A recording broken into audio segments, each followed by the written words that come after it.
Look at any map, read any modern history textbook, or ask anyone on the street, and they'll tell you the exact same thing.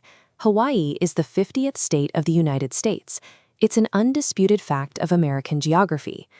But under strict international law, that consensus falls apart.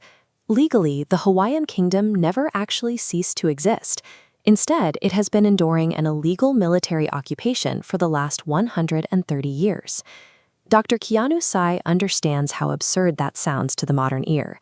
He's a former U.S. Army field artillery officer and a political scientist, and he is currently leading a methodical, highly technical campaign to prove this ongoing occupation in federal court.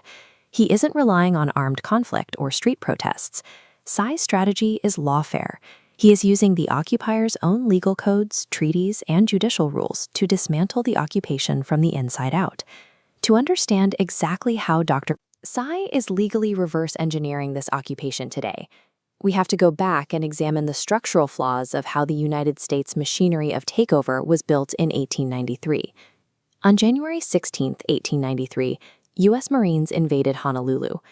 To prevent bloodshed, the head of state, Queen Liliuokalani, conditionally surrendered to the United States military, calling for an investigation into the unwarranted attack.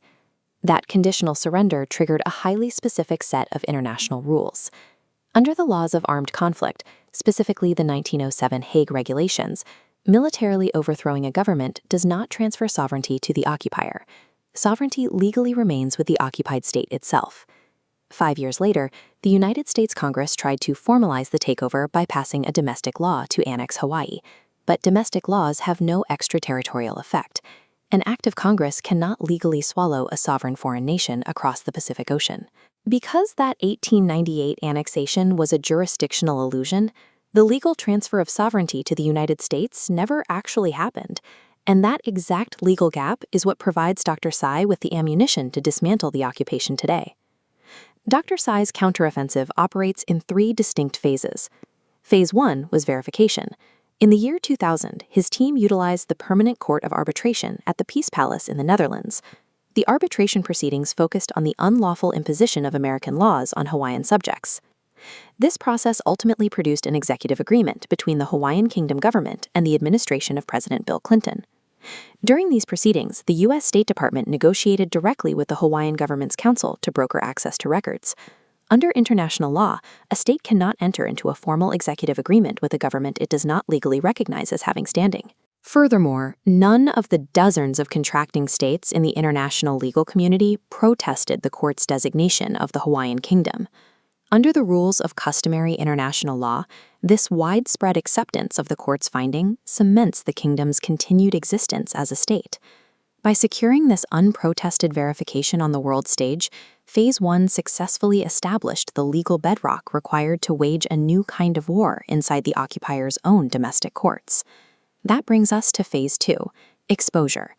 This phase involves intervening directly in modern American legal disputes, like a recent high-profile federal lawsuit in Honolulu against the Kamehameha schools. In this suit, a plaintiff is attempting to use U.S. civil rights law regarding affirmative action to force their admission into a school that was explicitly established in 1887 under the laws of the Hawaiian Kingdom. Dr. Tsai's team filed a motion to intervene. Their argument is highly specific. American civil rights laws possess zero jurisdiction over a 19th century institution located inside an occupied foreign state. The federal judge swiftly denied the intervention. To do so, the court invoked the political question doctrine, a rule dictating that federal courts cannot independently rule on issues of foreign sovereignty. They must defer entirely to the executive branch. Dr. Tsai responded by filing a motion for reconsideration, presenting the court with the 2000 Clinton executive agreement. By following the judge's requirement to defer to the executive branch, Tsai provided a document from that very branch that had already acknowledged the kingdom's existence.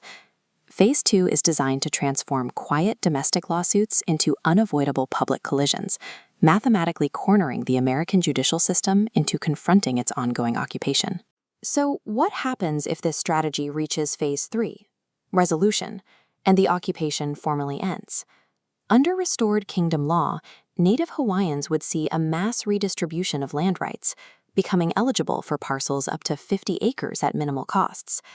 those land rights are just the beginning. 19th century kingdom law mandates free healthcare for Native subjects at specific hospitals, and the current American system of federal, state, and county triple taxation would be completely abolished in favor of a single tax structure. Zooming out to the global stage, this effort sits in stark contrast to how modern geopolitics operates, where military might routinely ignores international treaties. Dr. Tsai's entire campaign relies strictly on the rigorous application of the Hague Regulations. The Hawaiian Kingdom's effort demonstrates a specific strategy of persistence, using historical legal records as a manual for reversal. It suggests that the mechanics of the law can be used to challenge physical military presence and correct injustices that are over a century old.